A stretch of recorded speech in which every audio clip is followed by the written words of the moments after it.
I'll count down. All right. All righty, Bears Nation podcast. It is Thursday, July 28th. It is training camp, and it is live once again from Kevin Lapka's basement. Kevin, how we doing?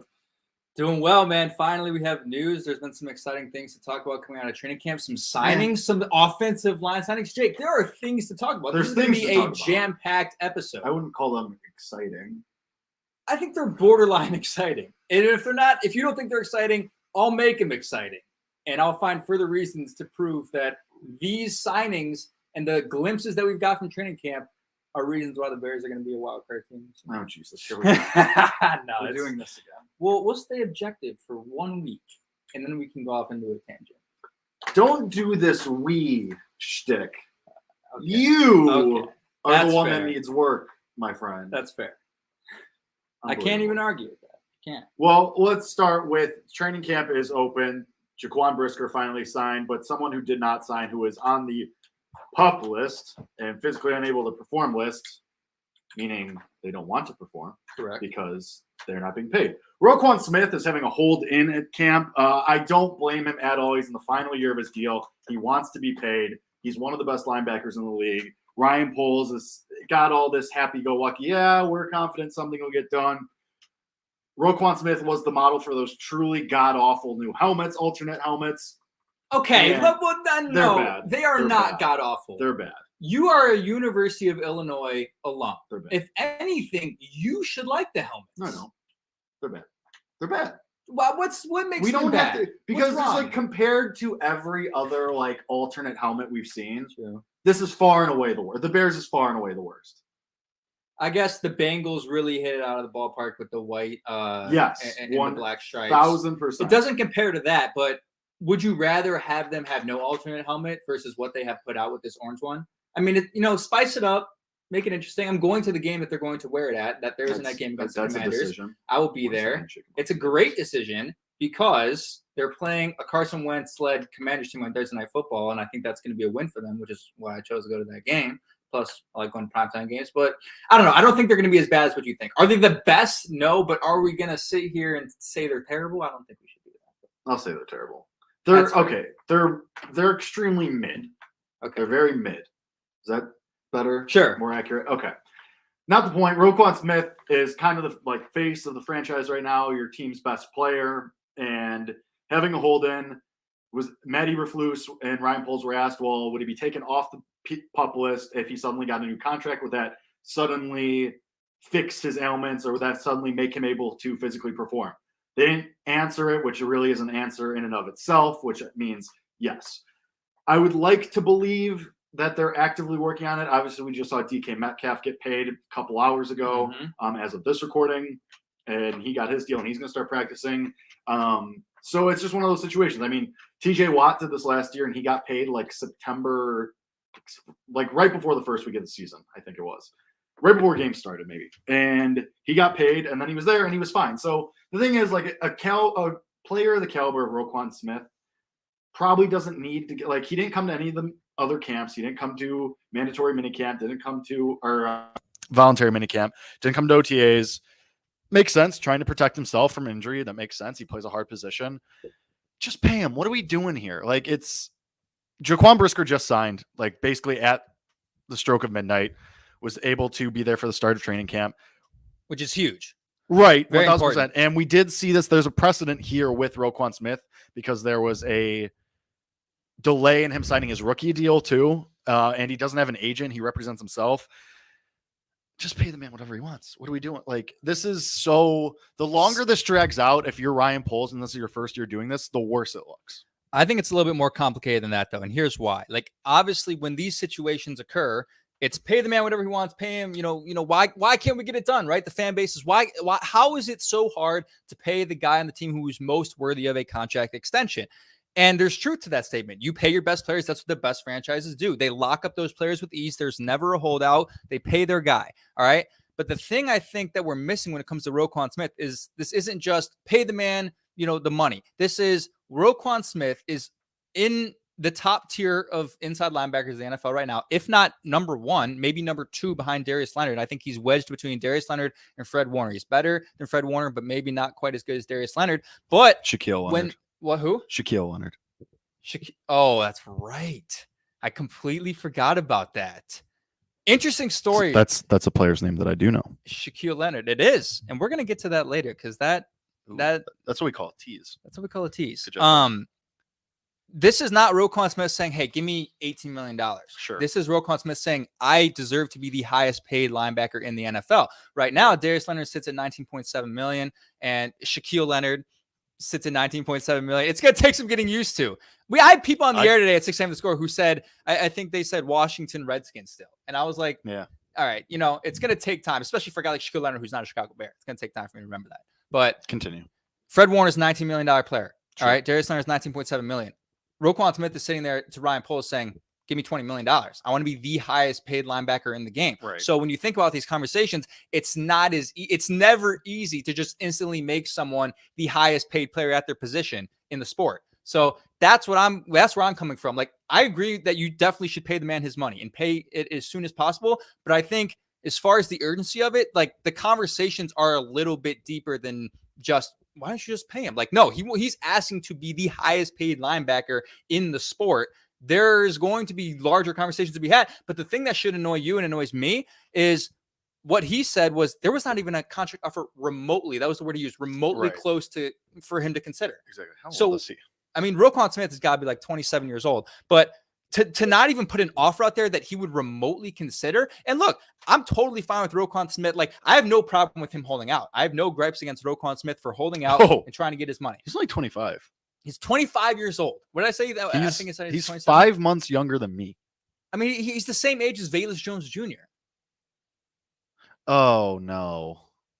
Pay the man the $20 million. Like, I think they should. Unfortunate. For Velus? Yeah, it's just like, that doesn't sit right with me. Anyway, continue. I think, look, pay the man his money. And here's what and you talked about him being put on the PUP list. And, people have figured it out by now. It's sort of a way to get around the system where he's not going to get fined by not showing up to camp because he, gets put on the PUP list. So he's not going to get fined for not participating. But the thing that I find interesting is, like, I saw clips today and photos today. He's smiling around. He's walking around at practice. He's participating in meetings. He's just not practicing because he doesn't want to get injured before he signs the contract. Well, That's also, the only reason. And I'm not saying that, like, Roquan Smith is trying to, like, has any malicious intent, but it only benefits him to be, like, sitting in there smiling, laughing at meetings, because then the longer it drags on, the more it's like, oh, well, the front office and the brass and the guys negotiating are the bad guys. Like, I'm here. I got a good attitude. They're the ones negotiating benefit. I just think it's a bad look for Ryan Poles. And I have some gripes. I think I have some qualms about Ryan Poles outside of this. And we'll get into that. Okay. But once we wrap up this Roquan Smith discussion, I just think it's a bad look for that. And I know Matt Eberflus doesn't really have a hand in this, but for a first-year head coach, first-year GM, trying to implement a system, new culture, to not have your best player there and not have him, like, front and center for everything. Like, the Bears put out a video today of, like, players answering a hypothetical question as they walked off the field. Great video. Awesome. Great for morale. This is the time of year where it's all rainbows and sunshine. Awesome. How it's supposed to be. Roquan Smith not being there is detrimental to your perception, how you're perceived as a team, but also just, like, other teams. Like, next year, we talked about this last week. Next year, you're going to be trying to sign a bunch of free agents, hopefully high name guys. Yes. Absolutely. What happens when they say, well, in year 1 or 2, if I want to renegotiate or I want an extension, then what? And Roquan Smith's there and he's like, well, to be honest with you, you might have to kind of fight to not saying that's going to happen. Obviously, that's a ways down the road, but I'm just saying for Ryan Poles, you should be very motivated to get this done as soon as possible and to not have even gotten to this point. Now, Roquan Smith not having an agent, it makes it a very different situation. It makes it very, very different. So that throws a wrench in things. But also, even on the on-field level, back to, like, Matt Eberflus is trying to implement a system here. Roquan Smith is your best player. He's the center of your defense. Nicholas Morrow, for as good as we think he can be, and for as much as we like his fit in this defense, if he's playing Roquan Smith's spot, and then you're going to throw Roquan Smith in there in 2-3 weeks, I mean, it's kind of like a microcosm of the Justin Fields situation last year. Well, are you assuming Roquan's not going to, at this given moment, Right. do you believe Roquan's not going to play week 1? Because that's why you're kind of getting No, in I'm that sure he will conversation. still play week 1, but it's just kind of like for trying to get everyone on the same page and everyone in their role Right. and everyone comfortable. Like At training camp, in 2 weeks, yeah, in 2 Okay, weeks when I you got throw you. Roquan in there and then you have to throw Nicholas Morrow at the other side linebacker. It just, I feel like it could be detrimental. And obviously I am very outspoken about, I do not expect much, if anything, from the Bears this year, but it's not a hot start. It's not a great start. Now, granted, Brisker's there. If it was both of them, you'd be in a real bad spot. Luckily you were able to, lock things down with presumably your starting safety, but still it's a bad look to me. And I still think he plays week 1, but like we got to get this moving. It's like sooner rather than later. Yeah, and I think they'll get it done. Like I don't have any doubt that like the reason why I brought up him being present at practice, them kind of looking out for him by putting him on the pup list. Yeah, he's there. He's there, but this is a relationship that is, I still think, in a good place. Like this isn't a polarizing relationship right now where one guy's really, really upset and he's not even showing up and he's saying things about him on Twitter and he's not saying good things about the organization. And we've seen those situations before. Like even think about the Debo situation. Like there were never, serious conversations about trading Roquan Smith. Like those things were never floating around like they were for a Debo. They were Samuel, floated like even at the TK. beginning of the hiring. Yeah, but everyone was. Like maybe. Yeah, everyone was. Yeah. So like I there's good intentions with Ryan Poles. I think he just has to figure it out and take the time to do it. And I think they'll lock him down. And I think, I remember who we talked to. It might've been Josh Woods, a couple years ago when he talks about the veterans and says, those guys specifically for his sake don't need to be at training camp for all, for the whole time. Like they don't. Like Roquan Smith is that good where, if there are people who, because I know we're not, but I know there might be people out there who are thinking, well, for his personal development, should they be concerned that he's not on the field? No, I don't think they have to be concerned about that. So I think they'll lock it down. I think it's only a matter of time. And I would be more concerned if there were more rumors like, oh, the relationship's not good. Ryan Poles really doesn't want to make him the highest paid inside linebacker in the game. But from this very moment and from what we heard very briefly, because they were still vague in that opening training camp press conference, he said he loves Roquan the player, he loves Roquan the person, but you would have liked a little bit more confidence to say, for him to come out on the mic and say, hey, we're going to get it done. Like, I know it's not there right now. We're going to get it done. Just let us get it done. It's not a big deal. Right. But did you feel that vagueness was indicative of anything? Or was it just, typical first year GM training camp speak? Yeah, I think it was more of that than anything. I think that's the big, take away from it. Like, they're not going to go out there and say, yeah, like, oh, we're $5 million apart. Like that's not going to happen. Now, if Roquan Smith had an agent, that might get leaked and then we'd all be with our pitchforks and torches at House Hall, but we're not. So, yeah, I mean, at the end of the day, it's probably nothing. And, us being dumb, he'll probably be there tomorrow now and make us look really bad. But I did that last week. So anyway, but to circle back to that press conference, there was something, speaking of guys that I could use a little more positive, not reinforcement, but wording. I got to work on my posture, man. I know. I always think about it. I look at myself in the camera. I'm like, holy crap. And every time you do it, I'm like, man, this is tough. And then I was watching last week's and I was like, man, I look. Because you never notice it. Like I never feel it. But someone was telling me about these things that people can buy now. You can buy a sensor that you could put on your back right by the neck, and it will beep when your posture gets to a certain point. And it's like it's like a buzz that don't want it. Sends shocks through your body. You're like, oh, I got to get back to posture. I don't want it either. I just think that's a really interesting concept, but I think it would work. But anyway, Bears football. Yeah. So I could use a little more oomph from Matt Eberflus when he talks about Justin Fields. I could use a little more the quote, he's not exactly where he needs to be right now. That one got floated around a lot. It left a little bit to be desired. I could just and granted, they're evaluating everything, but it just kind of, to me, feeds into the speculation, let's call it, that this regime isn't the biggest fan of Justin Fields. I don't believe that which all. I don't believe, but that quote, in the back of my brain, I was kind of like, well, it doesn't push those rumors away. I think there was one more. I'm going to open the story and try and find it again. But it's from the start of when they were first hired. It was right, and that was immediately a thing new regime. It wasn't from Poles, though. It was from McCaskey at the time. Right, Poles was pretty positive about it when he was first hired. And look, I don't think those things entirely matter.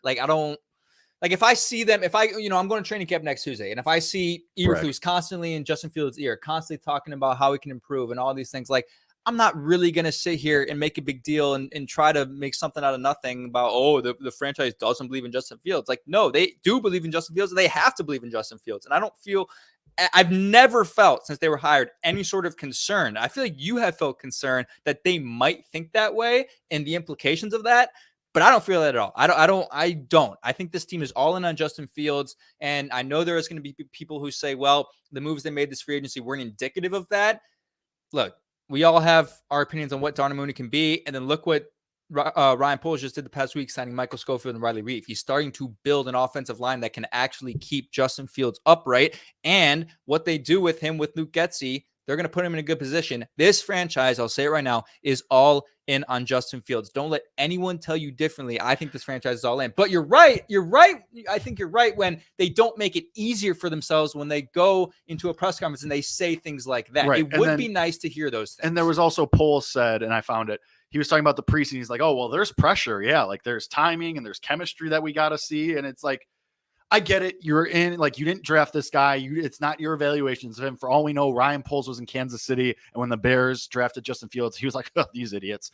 Don't know. And that obviously leads to some of the speculation about how hot or cold he is and how hot or cold Matt Eberflus are on Justin Fields as well. It just, those quotes, Matt Eberflus saying, well, he's not where we want to be. And we got to see him get better as training camp. He's not where he needs to be, blah, blah, blah. And Poles saying, well, yeah, there's pressure and we're evaluating everything. It makes me believe a little bit more that in the scenario that the Bears go 0-17 or 1-16 or whatever it is that gets you one of the top two picks, they might take Stroud or Young. Oh, stop it. You got to stop this. This is blasphemous. You know what? I'm not even going to entertain this because they're not going to go 1-16 or 0-17. But even if they do, they are not taking CJ Stroud or Bryce Young. They are not. Justin Fields is the franchise quarterback of the Chicago Bears and will be for the next 10 years. I'm just saying. I hope so as well. And I think the likelihood is more likely than them drafting Stroud or Young in the next draft. I'm just saying. You can throw it out there. Saying. And we can revisit that in February. I'm just saying, realize how stupid I'm just it is. saying it's something that I think has more credence than we possibly believe. But whatever, not the point. One more player that I want to talk about that was already on the team before we get to the new signings. We've heard nothing about Tevin Jenkins. He wasn't Zero, there today. nada, was not on the field. I think he might be done. I think you predicted this last week. I right? think he might be cooked. You posed this last week, I think. That when they signed new guys, yeah, he might be the one out. I think he's out. I don't think he's out for sure. I think it's too early to say that, but it's on the radar. I think there is a 0% chance he starts a game. 0% chance he starts a game. I wouldn't say that. I think you're jumping the gun. Well, so let's get into it. You sign Schofield and you sign Reif. So that gives you Whitehair, Patrick, Reif, Schofield, Borrow. Yeah. There's your five. Yeah, I mean, I agree. There's your five. And we know they like Bourne because they've already talked about how much they like Bourne. I know. And that's not even to mention Doug Kramer, who was running with the ones today because Lucas Patrick was hurt. But still, I mean, he's running with the twos over like Sam Mustipher, who we know like that means he's at guard permanently. Mustipher, baby. So, and then we know that they like Braxton Jones a lot too. Mm-hmm. So, I think Tevin Jenkins might be done, cooked, stick a fork in him. It's over. It's kind of crazy to say this though. This is almost like a good problem to have now. Like if you were to, it's a good problem to have in the sense that, okay, we actually can afford, like they are capable of cutting Tevin Jenkins and not, I don't think they'll cut talent on the offensive line. I don't think they'll cut him. But if they were to do that, see, I don't know. Because you can't just cut because he's still got the physical attributes. Yeah, he's still like a former second round pick. Injury, like if that's the cause of why he's not at practice, because why else? Why else is it that he's just bad? He was there. I mean, he might just be bad. Even if he's that bad, he's not just sitting out of practice. But I'm saying makes zero sense. But the injury on top of it. So even if it is an injury, that means that's the second straight training camp he's missed. That means that's the second straight year. In his second year, 2 out of 2. Yeah, you're right. He can't afford to lose this time, especially when you have these established starters. Like, look what happened with Jason Peters. He was signed late and then was your best offensive lineman all year. I mean, I'm not saying that'll happen with Reif and Schofield, but they're going to be starters. They are guys who have started in the NFL and have a lot of experience and who have graded out in the top half of offensive linemen the last year, and I think the last couple of years. So, I mean, the window for Tevin Jenkins is, I mean, it's razor thin. And I just like, why? Because I think if there was something, if it was just like, oh, he pulled a hammy, they would talk about it, I think. And they'd just be like, all right, like, yeah, you know, we still believe him. He was a second-round pick at 2021. We still believe in his physical attributes and how he's rehabbing and blah, blah, blah. Like, we've heard crickets. Like, everything, like, all of this that we're talking about right now is all speculation of what we're piecing together on our own. I think he's done. I think this is Borum and Braxton Jones are your first two, like, young linemen that you're putting in. I mean, Patrick's only, what, 28, 29 too, so he's not, like, ancient. But my point being, it seems like it's Jones and Borum who are your top two, like, young guys, with Doug Kramer slightly behind, if today is any indication. I mean, you can't laugh. Like, he ran with the ones. I just love he it was because he was the like he was the first option, and I called this. I called that as well. Pull out the receipts. So Jake was right about something. So Certainly not Kendrick Bourne, but correct. However, so I just think like Tevin Jenkins is at best fourth, like on this depth chart of younger guys, of like rookies, second-year players. And at best, we had Mark Grody on the Score today talking about how this front office still believes. Oh, you in work for the Julian Score Davenport. now? Yeah, that's crazy. Do you know that? Wow. Do you play for the softball team? I do. Oh wow. How about that? Apparently we're pretty good. But you know, Julian Davenport is also a tackle that they believe in as a swing tackle. Like, you could be talking to him about being, you know, one of the fifth option potentially. Right. And now look, I still think it's slightly early. It's been one day of practice that he hasn't been there. I think it's slightly early. We're obviously a little bit reactionary to what happened today, you know, Thursday, that is July 28th, that he missed practice. I think it's too early to say that he's done, but has it raised concern? Is it on the radar? And did you say, is that, you know, what were you saying is razor thin? Just that, like his window of opportunity. Yes. Is it razor thin? Yes. I can't go as far to say it's completely done. If I had to guess, it has to be an injury of some sort and something that's not good, something that could be a longer term thing, because you're right. If it was a hammy, from a PR standpoint, all they do is go out there and say, Tevin Jenkins did not practice today, hamstring, right? This is what happens. We know how this works, right? It's so easy to say that, but I don't think it's an off the field issue. If it was, then holy crap, that would make 4 guys who got arrested. Yeah. It's not an off the field issue.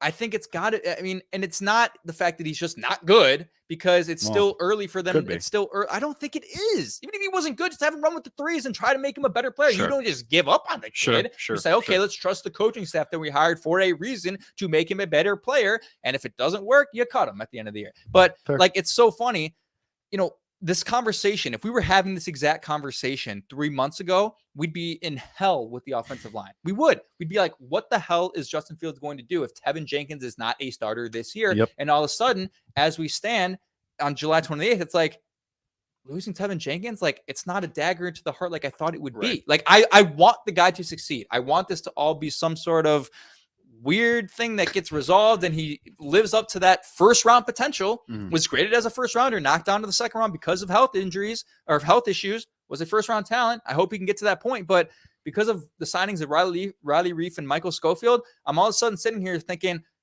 having Tevin Jenkins on your roster. Hey, have you heard that Michael Schofield is from Illinois? Yeah, that's so crazy. So is Doug Kramer. Wow, have you heard Cole Kmet is from Arlington Heights? That's wild. And, you know, how about it? Owned a Cal Orton jersey. Wow, that's who would have thought? Who would have thought? It's just so bad for some reason. It's just like so bears for me. Why is that always sign a guy who lives in a north suburb? Why is that always the first thing that has to be said? Like, always. Michael Schofield, don't talk about how he started whatever it was, 44 games in the last 3 years or whatever it was. Like, no, gotta mention that he's from like outside Chicago suburbs, like Orland Park. First thing, yeah. Like, Cal Orton. What are we doing? Some other guy. I watched Devin Hester. God, the McCaskies are the worst. Anyway, I digress. Well, it's not the McCaskies' fault. It's the reporters that asked him the question at the press conference. Well, the press release is still like... release. Well, I don't even know it's in the press. It's just people find those nuggets because, look, we both work in media. We know that this is kind of like a mid-level player, and what's going to get the clicks on social media? The fact that he's from Chicago and he owned a Cal Orton jersey. Like, those are the things that the fans care about on the internet. Let's be honest. Like, that's what. And we have Eric Friend in the chat that says this O-line is crazy deep. Like, if you were to tell me in February that this O-line, he's not. Maybe it's not crazy deep. But there is depth on the line with a lot of young talent that is young, promising talent in Braxton Jones and Doug Kramer. So, look, I'm not concerned about the offensive line. I'm not at all. And I want to, and you want to get into Michael Schofield and Riley Leaf real quick before we do that. Yeah. We were talking about quotes earlier, and there's one quote I wanted to bring up that's very, very, very interesting to me. And this was Jalen Johnson on the difference between Nagy and Eberflus. Quote, "The way they hold us accountable is crazy compared to what we're used to." All right. And he adds that every player has already been called out in meetings for not going hard. And if they say they haven't, they're lying. Important or not important? Oh, insanely important. Just for that though, like that's the first thing Jalen Johnson has said like all offseason, basically. That's relevant. Like it's like it's within the first 5 statements he's made about this like staff, about this like team at all since like last season ended, basically. That's very important, especially for a guy that you're hoping is going to be a star on this team and like a leader on this team. And one of your like, I think my mic's been off. No, it hasn't. No, well, the thing was down. All right. Well, maybe it has. All right, cool. I think I flipped it on accident because I moved too much. I fiddle. It's whatever. This thing you do. Anyway, yes, for a guy that you hope is going to be Pro Bowl, All Pro, like one of your best players on this team, 1000% very important, especially when it's one of the first things he's saying. Accountability, and I mean, it also helps that like that's the exact culture that Matt Eberflus was saying. Like that's what I want to implement. Correct. And I mean, it's day 2. Basically, like we heard the same things about Matt Nagy, and well, we didn't hear those things, but we heard great things. We heard that it was like feel good, and like this is different from that. Yeah, and so we can't jump the gun on it, but I think it's just like if he would have said those things without the comparison, then I would have think it's not important. But the comparison thing is right. important. The fact that he said what we're used to, that is really, really important. And there's people at training camp today who were mentioning the fact that Eddie Jackson was a player who got called out for not going hard. And I think which has been a thing with him for the last couple of years. Glad they're getting on him. But, I know it's just a quote, but these things have serious impacts on how the team is going to perform on the field. Like, if these guys weren't being held accountable, weren't being pushed to their limits, like, you're getting no wonder we saw a team that came out flat every single game last year. Right. Exactly. After of the second, you come out of the half, you come out flat. Let's score 3 points, right? No wonder these guys weren't being held accountable. There's no responsibility for those actions when that does happen. There's no juice, like let's go back to the age-old saying that we learned when we were 4 years old. You practice how you play, or you play how you practice. All the way around. You play how you practice, right? Yeah. I think both. Is it both? You practice both. how you play? Yeah, it's both. I think it goes both ways. Probably depends on whose dad you're asking. Yeah, exactly. But, these things matter. And I think from what we've heard and seen from training camp so far, you can feel that, and I think this is more important than when Matt Nagy was quote unquote changing the culture. It was, let's play music at practice. Let's change the culture. Right. Let's make it more fun. Let's get the vibes right. Matt Nagy's going to throw a ball to Darnell Mooney for a social media clip. We're changing the culture. Like, no, we're now changing the culture from a legitimate football standpoint. Right. Like, exactly. And I think we might have been, tricked when it came to Matt Nagy. About I think so. That's the thing. I think this is kind of the culture you have to implement first. And then once you're like a team that could like be 500 or like be like a game or two above 500, then you can like make that like, all right, let's get the vibes right. Let's get, let's have some fun with it. And so it's like, you kind of skipped that part last time.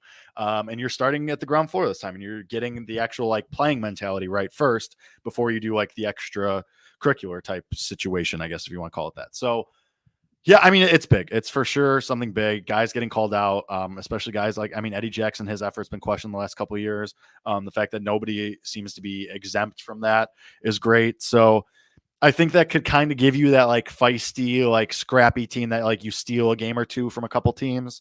So yeah, I mean, I think it's definitely something very important and something very, helpful if you want to win games. Yeah, absolutely. All right, big signings for the Bears this week. Well, I wouldn't say big in all caps, but we'll go, big in lowercase letters because they're important, impactful. They're impactful. I think that's the perfect word. These guys are 2 starters for the Chicago Bears. Would you not disagree, Riley Reif and Michael Schofield? Yeah, they're 2 day 1 immediate starters right away. They're not.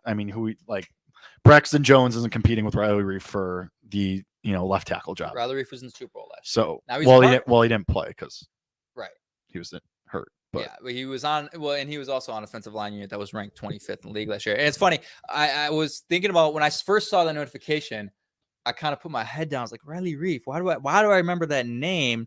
And I think if you remember, I think it was 2019.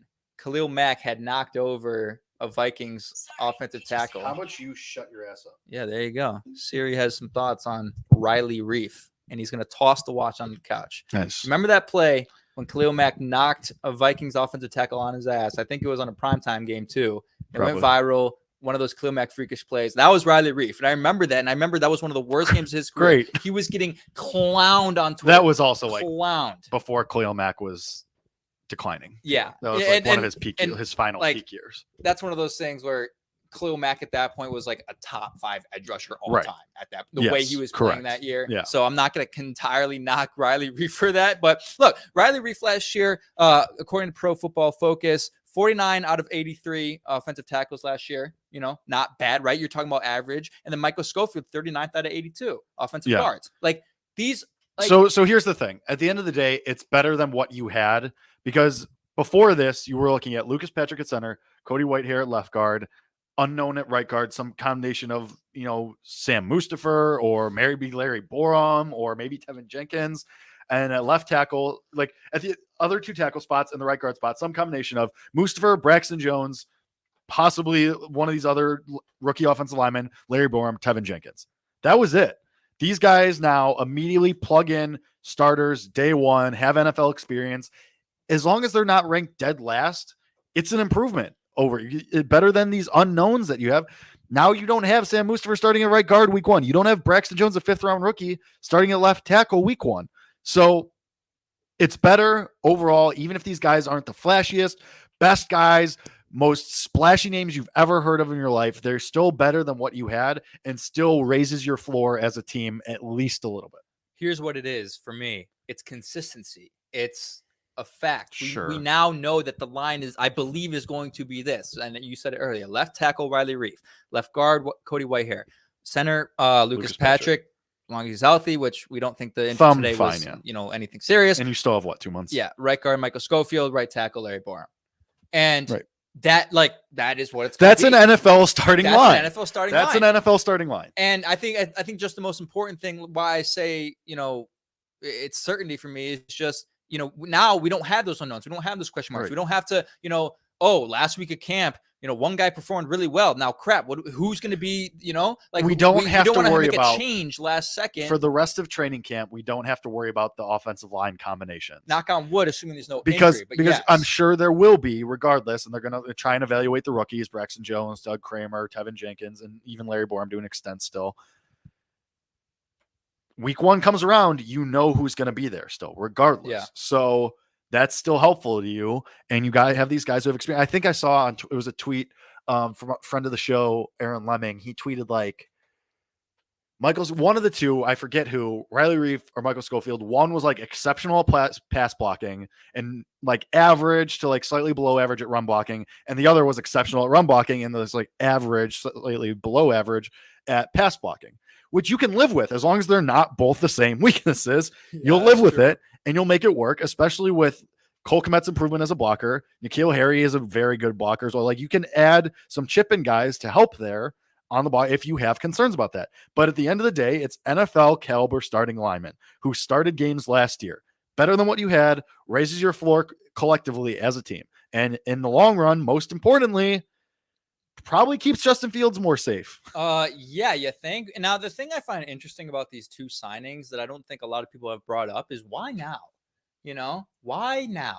And that's well, Schofield just got cut from the Chargers like last week. Yeah. Okay. Well, that's released or whatever it was. And I thought Reef was a free agent the whole time, though. Yeah, but he was like injured, so he was probably going through like medicals and stuff. Okay, that could be true. Let's see if it was just I didn't know that Schofield was cut that recently by the Chargers. That would explain that. But I'm almost positive I'm right. I was like, well, why would you wait the day before or the day that players report to training camp? Sign 2 very more players. It doesn't matter. Like look what they did with Jason Peters last year. I'm not saying it matters at all. Like I would have been totally content if they signed Julio Jones as well. Like it doesn't matter. Jason Peters was signed, I think, during training camp, not even before it. So those things don't matter. I just thought it was interesting. Like, was there concern going into training camp about Tevin Jenkins? And now we're seeing the effects of that. And because of that concern was why they signed Riley Reef. I'm starting to sort of piece the puzzle together a little bit when you think about what's going on with Jenkins and why they signed these 2 guys. And is there reasoning for that because of Jenkins? I don't know. I'm kind of spitballing, but nonetheless, this is an offensive line that I think could be a top 20 unit in the NFL, like right around 20, right? And right around 2021, I tweeted this. I said, the Bears are a 9-win football team if their offensive line is the 20th best unit in the NFL, is a top 20 unit in the NFL. And I truly, truly, truly believe that. And it's comforting as Bears, I don't even know, like 3-4 years to finally have an offensive line that you don't feel is disastrous, and you're not going to get performances like what you saw against Cleveland. Okay, maybe he was just a free agent. Anyway. So he wasn't cut? I don't think so. Okay.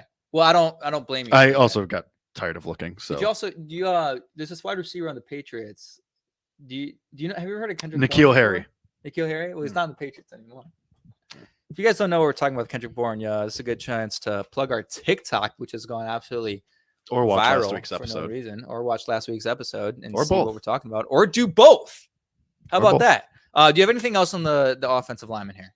No, I mean, at the end of the day, I give it a solid, like I give Poles a B+ for being able to get these guys in the room and make your offensive line better. It's funny. Poles went from Taking opportunity, seizing the opportunity. That's Yeah. the word I was looking for. Poles was about to be put on the hot seat on like Monday, and then was being, I don't know about praised that. on Tuesday. Well, there were people who were really, really upset by the fact that Jaquan Brisker wasn't signed. No way. Bears fans were upset. About That something? never I know. happens. That is the most shocking thing in the world. As we enter year 73 of the Soldier Field negotiations. Anyway. Is that what we're going to talk about now? I mean, it's the Let's talk stadium. stadium. The stadium is Let's nothing talk to me. stadium. The stadium is a More nothing stadium to me. talk, the better. All right, I'm putting a cap of 5 minutes on this. All right. At 8:12, we're transitioning Okay, to our final I'm segment. going to actually put the timer on. He's Too. putting time. I'm so sick of stadium We get talk. people in the chat I'm so who hate sick the of stadium talk. I hate the stadium talk. It's so all right. I'm going to start this with a tangent. Okay. I am so sick, and the timer is running. I do not care about stadium talk. I am so sick of that little gremlin in City Hall being like, "Oh, well, we want to keep the Bears, and the Bears won't survive outside of Chicago." Yes, they will. It's the NFL. That's how this works. Like, what are we doing here? I'm gonna make sure I didn't hit this up. Like, what in what world do the Bears not like? What are we doing here? Who cares? Pay them or don't. Move or don't. Get a new stadium in Arlington Heights or in the city. I don't really care. Win games. So you're not picking a side on this. Kevin, I truly don't care. Like, I truly do not care where the Bears play. Like, and I probably never will. Just figure it out. It's like, great. These renderings came out, and yes, it looks beautiful. And you used the overlay of like what the game action will look like of Justin Fields getting sacked. Great job, that guys. was the first time. Crushed That it. was the first time. Regardless, All right. yes, the renderings look great, and yeah, it'd be cool. But like, it's a building. I don't care. That's fair. It's training camp. I know, There's I know. football happening. We are about like preseason starts next week. The Hall of Fame game is a week from is a week from Are you right gonna bet now. on it? No, because I refuse to bet on preseason football because it's dumb. Anyway, we get football, an actual game in a week. Why are we doing like it's so dumb? It's so dumb. That's my tangent. How We many have minutes 3 do I minutes. have? You have 3 minutes and 20 seconds. I don't even think I'll go that long. Exactly. I just Exactly. The only thing that confuses me is I've seen a lot of negative reaction to it. And that's what I don't understand. Like, they have made a very, very, very good proposal to the Chicago Bears to keep them in Chicago with a absolutely gorgeous SoFi-like stadium with entertainment around it, easier ways to get to the stadium. And the thing that people are always going to bring up is the traffic. It takes a long to get to the stadium. Well, guess what? If you start to build activities and things to do outside of the stadium, people are going to show up earlier. People are going to stay later. So now you're not going to have everyone leaving Soldier Field immediately at 3:15 when the game is over because there's nothing to do around the stadium. Like, no, people are going to go to the sportsbook there. People are going to hang out, and people are going to arrive earlier to do Well, those things. I think that's part of the problem is negotiating with the city and getting them to do that. Whereas you have all this open land in I know, Arlington Heights, and then you can just do it. And It's- you don't have to get approval or permits or funding. It's just, you can just do it. And I like the odds of this happening are still very low. But the thing that matters to me is those renderings and what they proposed exceeded my expectations. Now it's going to cost It you looked $2 way billion, better, yeah. and I also don't really want to deal with the Bears having to play at Northwestern for a year, or U of I for a year. They or would something. never do that. That'd be crazy. But That'd be. they're going to have to play somewhere else while Soldier Field's under. I mean, they're not renovation, going 2 but- hours south, friendo. Yeah. I don't think they're going to Champaign. Right, It's more than exactly. 2 hours, right? 3. No. to get to. Well, from right here, maybe Jefferson. from like this particular spot. from your basement. Yeah, From the probably. center of the city, it's probably. Yeah, 2 hours. But- Because like I used to live by Midway Airport, and it was 2 hours, and I would always make it in under that because I'm sick. Anyway. Bottom line, I think the Red Wings were good. I think it's possible, and I think that for me is the better option. And that's just where I stand. You guys know where I stand about. Sure. them If staying you in are Chicago. someone that is diehard, Bears need to stay in Chicago. It's a good first step. That was a win. Okay. Yeah. That was stadium talk. Hey, and we made it with 1 minute and 20 seconds to spare. I'm proud of you. All right, Kevin has a game. We're gonna play it. So I switched up the game. Okay. All right. And this is kind of I don't know if I'm gonna it's an emoji game. So Okay. I'm just gonna kind of read you the emojis. Okay. And you're not gonna be able to visually see them. Okay. Okay. Great. So I'm gonna read you emojis. Okay. And you're Spoken word emojis. Spoken word emojis, and I'll show them up on the screen when we make this into a video for the socials later. Tremendous. And you're gonna tell me which Bears player this is. And I've got Okay. 2 Bears players, and one of them is an NFL player. Beautiful. All right. All right. The first emoji is a juice box for this player, and the second emoji is a boxing glove. This Chicago Bears player, based off of those 2 emojis, who is it? You have a juice box and a boxing glove.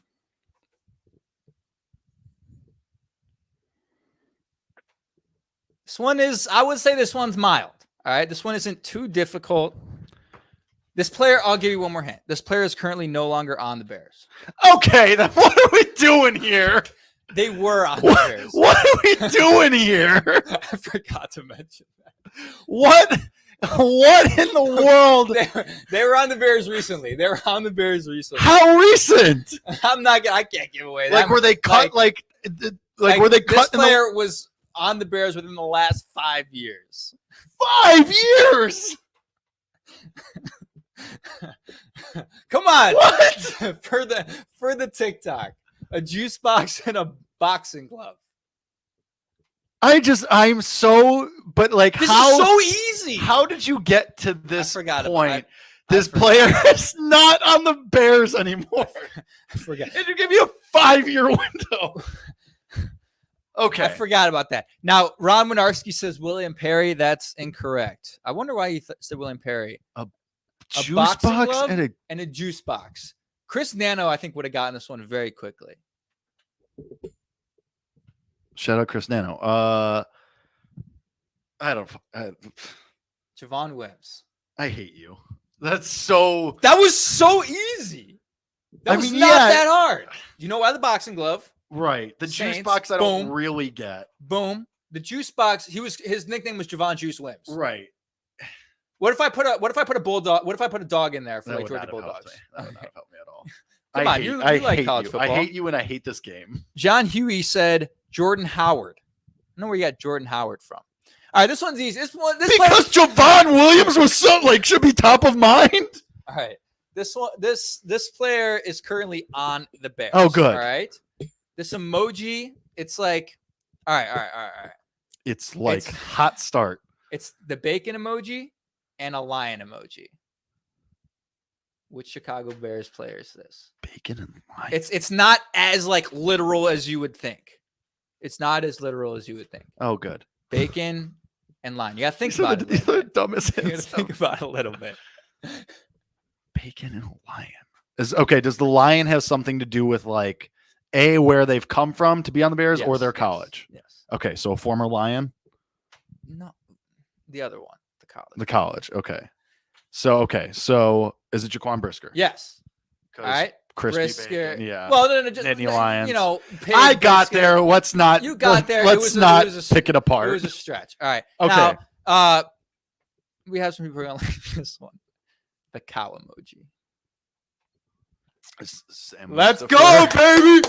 Mustafa, our guy. No, I got one more. I'm so mad at the Javon Wins one still. I'm so pissed. These are not He's not even in the league. She's not in the league. I should have prefaced that with that play. I should have said that player is no longer on the Bears. If I had said that Okay, initially, what's your next would it one? have made sense for you? No, I would not have All done right. that. This one is going to be hard. This one's going to be very hard if you don't visually see it. All right. Okay. But you have the B emoji and like the charged battery emoji. I don't think you're going to get this one because you need to visually see it. The B emoji and The charge emoji. Is it Velus Jones? No, Jr.? wait. This player's not on the Bears. This player is an NFL player. This player's not on the Bears. Charge emoji, like battery emoji, and the So B. it has Think to be about the colors. has to be a wide receiver. No. Oh. Think about the colors of the B. Okay, so it's a Steeler. I swear to God, if it's Trubisky, I'm gonna kill you. No, what? I don't know. It makes sense. I would have put a biscuit on there for Trubisky. I would have put the goat emoji for Trubisky.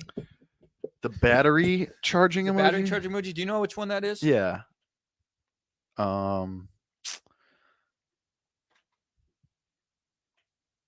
I don't know. TJ Watt. Oh, okay. that makes Yeah, sense. see, come on. These That's not- aren't that That's not bad. Okay, that's These are not bad. that bad. I come on. I saw That's not I, bad. I saw it on TikTok and I was like, I think it's interesting. Before we not wrap up, I want to do a couple more Bears things before we get to your grand apology at the end of the show. Something that stood out to me in the initial press conference that Ryan Poles and Matt Eberflus had was quote from Ryan Poles. That's another opportunity. I said from the beginning, our front office is not going to stop chipping away and bringing good football players to make this team better. Mhm. Is that too important about whether the Bears will potentially go after more free agents before the season begins? And I have a list here of free agents, and I'm going to tell you if you think that any of these guys are potential players that the Bears could sign. All right? Okay. Odell Beckham Jr. Could, yes. Will they? No. I guess all of them they could. Fair. Okay. Okay. So we're doing. Do I think they will sign? No. I could. Because theoretically, like you said, they could sign it. Okay. No, I do not think they'll sign OBJ. Trey Flowers, edge rusher from Detroit, was most recently in Detroit. It's actually a name that I'm surprised is not on the team. I'm gonna say no, just because they're still figuring out the Robert Quinn situation. Correct. Interesting name though. Interesting name to have on the list there. J.C. Treader, definitely a no. Center from Cleveland. Yeah, no. Everyone thought that Not he was gonna anymore. be a Yeah. Bear. Not anymore, unless Lucas Patrick is done. Antonio Brown is No fifth shot. on this list. No Obviously shot. not. Derek Williams, offensive tackle. previously in Probably Buffalo. not. Probably not unless they get Unless another injury. Borum like sucks hard. Yeah. Or obviously gets hurt. Eric Fisher. Same thing. Yeah. Yeah, a lot of these offensive linemen. Like I think I put together this list before they The signed signings. Schofield and Reef. Sheldon Richardson, defensive tackle from previously in Minnesota. That's not bad. It's an area that I think to me has suddenly become the weakest on the team, aside from wide receiver. I Just still believe just that for fun, I'm unit's going to say capable. yes. I'm going to say they signed Sheldon Richardson at So some point. that's a name to keep an eye on. We'll say that. Sure. It's a name to keep an eye on. I'm going to skip the next two offensive linemen. One of them on this list is actually Bobby Massey. We're not doing Bobby Massey again. Here's an interesting one to me because the next four of these guys are all wide receivers. And I still think there's a very strong possibility a free agent wide receiver could be brought in. This player is suspended for, I think, either the first 4 or 6 games. But Will Fuller is still on the market at age 28. I'm going to say yes. Okay. I mean, off the field issues, it's probably not the player you want to sign considering Sure. the actions of Bears players this offseason. If they don't sign him by week 1, though, I say no. Okay. So it has to be like before week 1. Yeah. But that's a name. Yeah. Will Fuller is That's a not bad. name. So is Cole Beasley. I don't think He stinks. he's declining in his career, but it is a name. T.Y. Hilton, also on the decline, I think he goes back to Indianapolis. he can't at this point. They would have done it already. He's not going back to Indianapolis. I don't think the Bears sign him. Okay. Emmanuel Sanders. I think he just got signed. Did he get signed? I think he did. I'm almost positive. I don't think he did. No, he's not signed yet. Huh.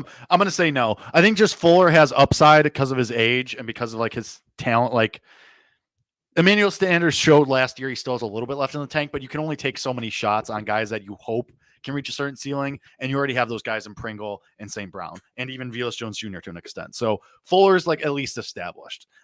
It's less of a flyer, I guess I would say, put it that way. But obviously suspension notwithstanding. But yeah, I think Fuller is really the only realistic one. Yeah. Last guy was Chris Harris Jr., cornerback. 33 years old. Most recently played with the Chargers.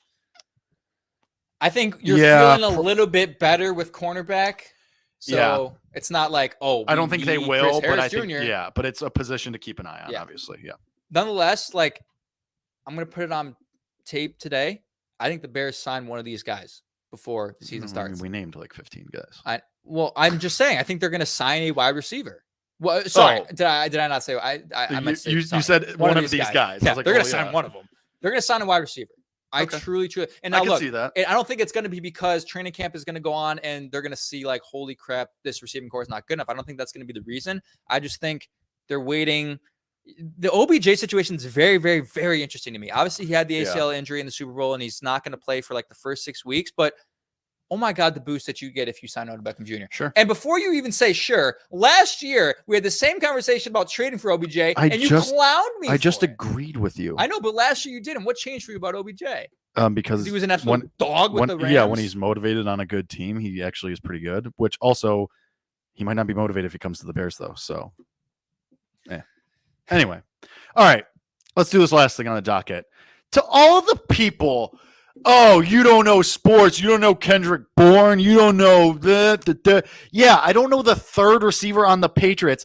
Hey, have you seen the name of the podcast? It's right there. Bears Nation Podcast, not NFL Nation Podcast, not Sports Nation Podcast. I'm a 24-year-old, soon to be 25-year-old guy in Chicago doing a Bears podcast. What on earth makes you think I know who Kendrick Bourne is? I haven't bought a copy of Madden in 7 years. I don't care. I know more than you because I know who Kendrick Bourne is. Hey, how about this? Take a hike. I work on a show with a Patriots fan. Ken Barkley is a Patriots fan, and he said, yeah, dude, you don't need to worry about that. That guy stinks. So take that, put it in your pipe, smoke it. I don't want to hear about it. Anyway. Wow. That's so dumb. Wow. I was expecting an apology, but I guess I look, the bottom line is this. There are way too, I'm not going to sit here. That's the bottom line, first of all. We're not this isn't, there was a lot of people in the chat who were like, the disrespect towards Kendrick Bourne. It's not disrespect. Kendrick Bourne's a good player. Darnell Mooney got an 1,000-yard season before him, and Kendrick Bourne's been playing in the league for 5 years. All right. Exactly. I think Kendrick Bourne's a fine player. Scrub. But Darnell Mooney statistically is a much better player. Scrub. And he is the number 3 receiver right now behind Jacoby Myers and Devontae Parker.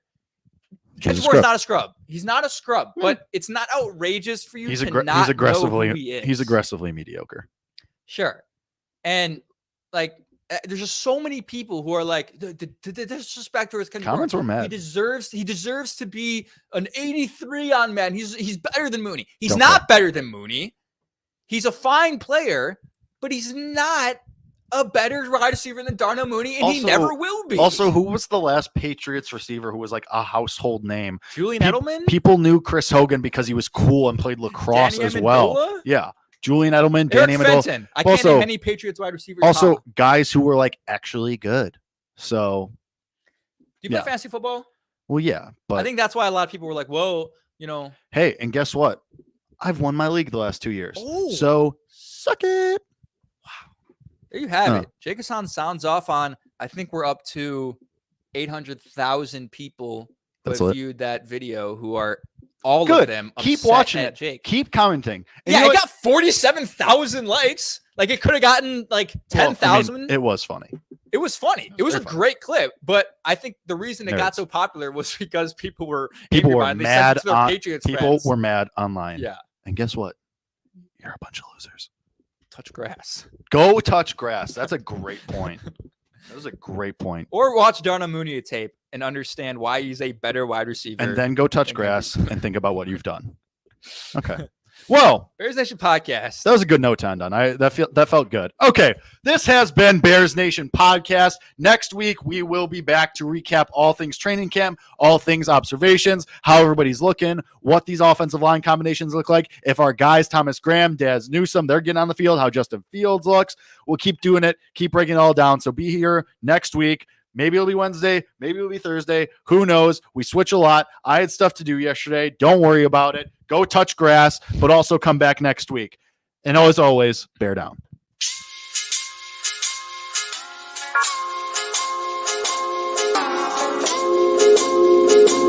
The